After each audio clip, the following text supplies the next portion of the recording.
Welcome to Korean True Crime with me, your host, Mimi Mizuko. What was that?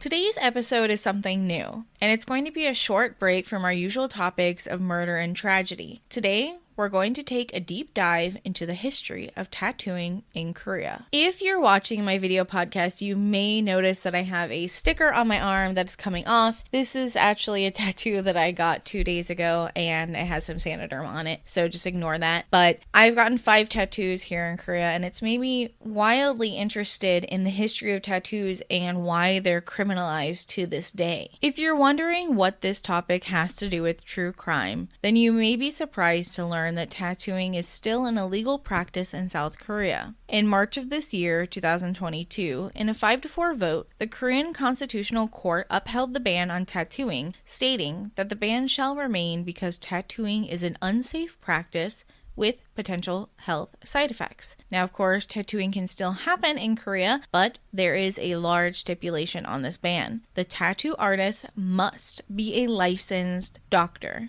And very seldom are doctors the ones working in a tattoo parlor. So there lies the issue that tattoo artists have. But is the aversion to tattoos in Korea really a medical concern about public safety? Or does this go deeper into Korean history? Let's find out. We're beginning in the year 200 BCE, during the ancient period of the Gojoseon era on the Korean peninsula. Pictures drawn on skin with ink and needle were referenced in some of the oldest surviving records in Korean history. They kept folklore, stories, traditions, they identified, and they healed. But there aren't any surviving tattoos or pieces of art, such as the surviving mummified bodies in ancient Egypt. But what we do have is the response to the tradition of tattooing that tells us just how prevalent this art form was. For the sake of convenience, I'm going to refer to the peninsula as Korea to simplify this history lesson. But just know the peninsula has had many names throughout history. As Korea entered the Samhan period, also known as the Three Kingdoms, Chinese influence began to creep into the northern portion of the peninsula. As Chinese people migrated from the Shang dynasty's rule into northern Korea, so did their beliefs about tattoos. The 8 prohibitions, which was enacted in mainland China at the time, became law in one of the northern kingdoms, while the southern Korean kingdoms continued the tradition of tattooing. The 8 prohibitions detailed laws that had strict punishments. Only 3 of them survived today, while the other 5 have been lost to time. First, those who commit murder shall be put to death immediately. Second, those who cause injury must compensate with grain. Third, those who steal will be enslaved or pay recompense. None of the surviving rules mention tattoos, but in reference to these 8 rules, some surviving records detail the outline of permanent ink on a person's skin. Keep in mind that Confucian beliefs heavily influence these decisions, but we'll get into that a little bit later when Korea adopts the belief system. Going into the Goryeo dynasty of 918 CE, a large time jump happens with no mentions whatsoever about tattoos. Then another large wave of Chinese immigration happens, and tattooing becomes outright outlawed for the entire peninsula. So how did they go from just the northern kingdoms outlawing tattoos to the entire peninsula? Well, that's where the Confucian beliefs come into play. If you've read about Confucianism or believe in it, then you may know about filial piety. This is the belief system of respecting your elders, but not just in a kind manners way. The belief extends to your physical body, being a gift by your ancestors that you must respect and take care of. So, as traditional tattoos were changed to be seen as savage or disrespectful, the laws began to reflect that as well. One particular law during the Goryeo dynasty read, "Those who return from exile shall have letters engraved on their face and be exiled until after the end of their original sentence." Meaning, if an outcast or imprisoned person went against their sentencing or returned to the land, they'd be branded on their face with a symbol outing them as a criminal to be shunned from society. As the Goryeo dynasty ended and the Joseon dynasty thrived in the 1300s, King Sejong became the ruler of Korea. He's positively remembered and even has his own holiday because of his invention of the modern Korean alphabet called Hangul. However, under his ruling, tattooing continued to be used a way of not only marking criminals, but of marking someone worthless or evil. And in that darkness, one woman stood out as a leader of a minor tattoo trend and a certified badass. In the years 1440 to 1480, I'm talking about Udong, a woman poet, calligrapher, writer, gisang, similar to a geisha or courtesan trained in arts and politics, and a dancer. Udong had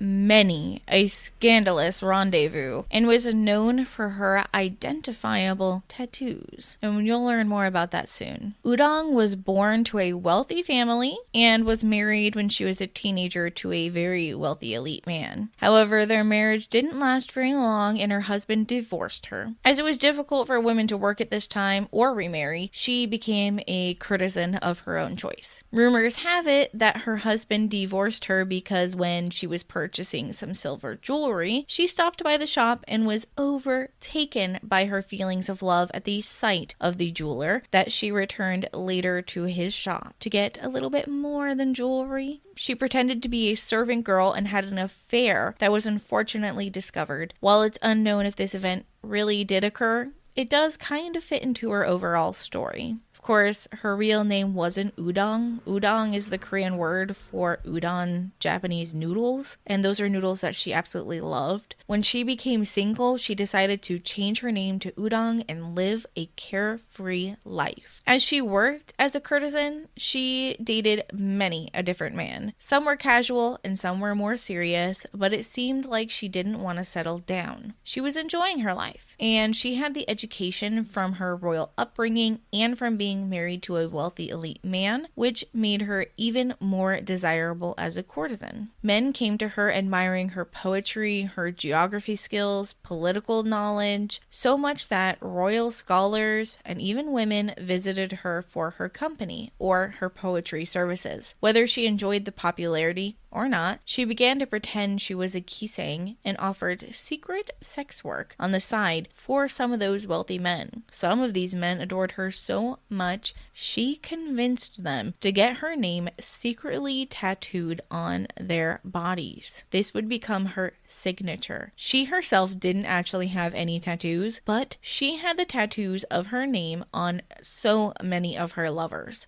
Many powerful or wealthy, usually married. As time went on, her poetry became much more salacious and risque too. Too risque for the general public's opinion, and later would be criticized as smut. And it wasn't long for a scandal to emerge, as the elite men she was offering her services to, like I said, were married men. The king at the time, King Seongjong, had all of the men who entered her business arrested for adultery or purchasing services from a sex worker. Udong denied all of the claims, of course, to save herself, but the king decided to use her as an example. The king reasoned if he let her go with a slap on the wrist, other people would continue to commit adultery and offer those services. Some of the men who had her name tattooed on them stood up for her until the very end, when she was given the death penalty. Confucian scholars demanded the death penalty. They were very vocal about it, regardless of the fact that King Seongjong himself thought that it was too severe. Tattoos would almost disappear in historical records, except for criminal punishment. But with any outcasting act, people would begin to reclaim it as a symbol of their plight. Beginning in the 1800s into the Japanese occupation of 1910 to 1945, criminal families began to form in East Asia that created unique tattoos to set themselves apart from one another. I'm sure you've heard of the Yakuza. During the 35 years Korea was under imperial Japanese ruling, Korea was subjected to labor slavery and sex slavery. We aren't going to go into the crimes under Japanese rule today, but if you want some book suggestions, I'll put them in the description of this episode. Korean people were fleeing to Japan, looking for better jobs and a better life, trying to escape escape slavery. The Yakuza, however, had branches in Korea already, even being ruled by Hayashi, a Korean man who defected to Japanese rule and rose up in the ranks of the Yakuza. Rivaling Hayashi's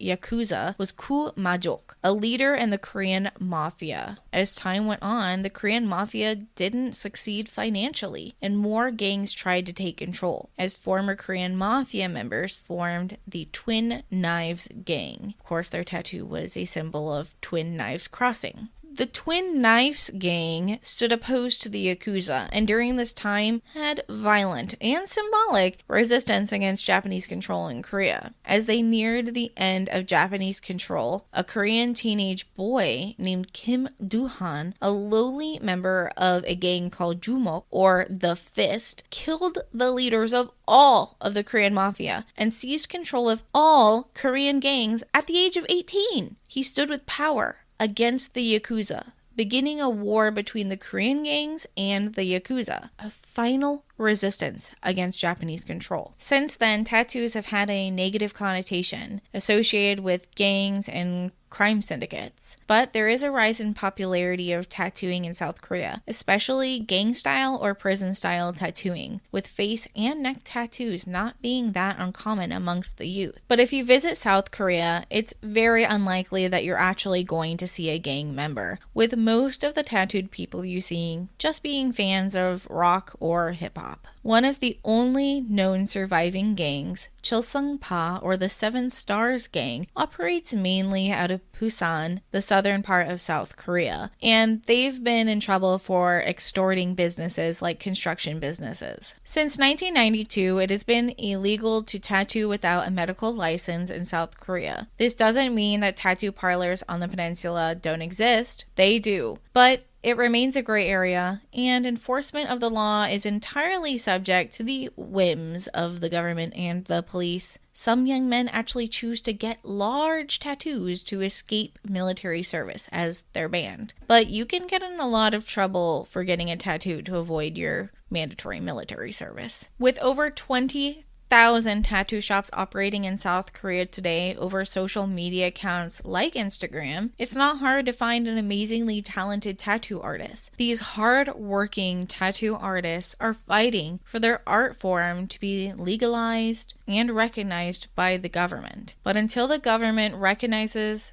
that their beliefs are rooted in a past that Korea has long since evolved past, tattooing will remain criminal. 다음에 또 봐요. See you next time on Korean True Crime with me, your host, Mimi Mizuko.